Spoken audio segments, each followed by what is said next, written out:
প্রতিটা ছেলের জন্মের পর থেকে স্বপ্ন কি চায়,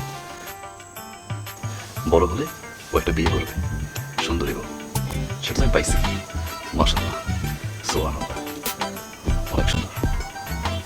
আমার চাওয়া আবার 5-10 ছেলের মতো না, একটু ভিন্ন। বলছি, সকালবেলা যখন আপনি ঘুম থেকে উঠবেন, আমাকে উঠাবেন। এই ওঠো, এরকম। ওগো, শুনছো? এই শুনছো? উঠো না। আমি বলবো একটু ঘুমাই, আপনি ঘুমাতে দিবেন। সেই আচল নিয়ে আমার কানের ভিতরে ঘুমাবেন। তারপরে একটা চা দিবেন, দিয়ে বলবেন গুড মর্নিং। বন্ধুদের সাথে যখন বাইরে যাবো আড্ডা দিতে, আড্ডা শেষ হয়ে গেলে কিন্তু আসবো না। আপনি ফোন দিবেন আমাকে, বারবার ফোন দিবেন, আমি ফোন ধরবো না, কেটে দেবো। আপনি বিরক্ত হয়ে আবার ফোন দিবেন, আমি বিরক্ত হয়ে যাবো, কেন তো ফোন করছে।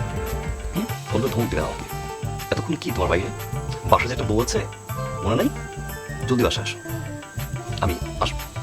এই যে কেটে দিলাম, ফোন ধরছি না, এটা জন্য আবার অভিমান করবেন। বাসায় আসার পরে ঠিক মতো আমার সাথে কথা বলবেন না, এরকম। আমি বলবো কি হয়েছে, সরি, আর পাবেন না। আপনি মানবেন না, কথা কথা বলবেন বলবেন বলবেন, কিন্তু সেটা টেবিলে খাবার বাড়া আছে, কেউ যেন খেয়ে নেয়, আমি বলবো আমি খাবো না। আপনি বলবেন খাইলে খাইছে না, কেন না খাইছে আমার কি, এটা বলে চলে আসবেন। আমার লোকের দেখবেন যে আমি খাচ্ছি কি, না খেলে মন খারাপ করবেন। তারপরে আমি যখন ঢাকা যাবো চাকরি করতে, আপনি প্রতিদিন আমাকে ফোন করবেন, ফোন করে বলবেন তাড়াতাড়ি আসো, আমার ভালো লাগছে, তাড়াতাড়ি আসো, ভালো লাগছে। আমি বলবো উফ, এত প্যারা দিও না। এবার আপনি কাঁদবেন, এবার সেই কান্না শব্দ শুনে চলে আসবেন। রান্না করতে যখন যাবেন, আপনার অনেক ঘাম চলবে, আপনি মুছবেন না, আমি মুছবেন।